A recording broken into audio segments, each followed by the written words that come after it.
Welcome to our channel. Today we how to transfer addresses from Sheets into Mapbox step by step. Begin by opening your Google Sheets document that contains the addresses you wish to transfer. Make sure your addresses are organized in a single column for easy access.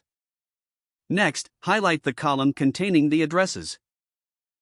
Copy the highlighted addresses by right-clicking and selecting Copy or by using the shortcut Ctrl+C on your keyboard.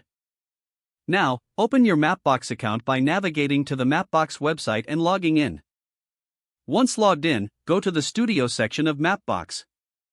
In the Studio dashboard, find the Datasets option on the left navigation panel. Click on Datasets to open the Datasets page. Here, click on the New Dataset button to create a new dataset. In the Dataset Creation window, select Add a new feature.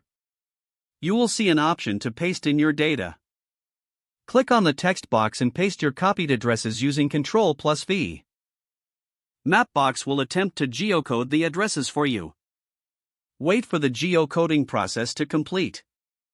You may need to adjust any formatting or check for errors in the geocoded results. Once satisfied with the geocoding, click on Save Changes to save your dataset. After saving, you can name your dataset for easier identification later. Now that your dataset is saved, return to the Datasets page to locate your new dataset.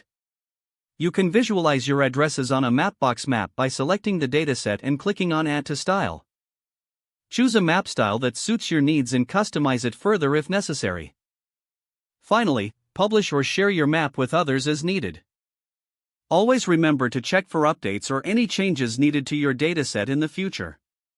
If the page does not load, refresh the browser or try again in a private or incognito window. Make sure you are using the correct email address, then retype it carefully to avoid small typos. If your password is not accepted, use the reset option and create a new strong password you can remember. Check your spam folder for verification or security emails, then complete any requested confirmation steps. Enable two-factor authentication if available to improve account security and reduce unauthorized access risk.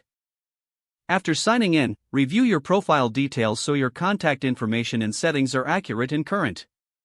Don't forget to like this video and subscribe to our channel for more step-by-step tech guides.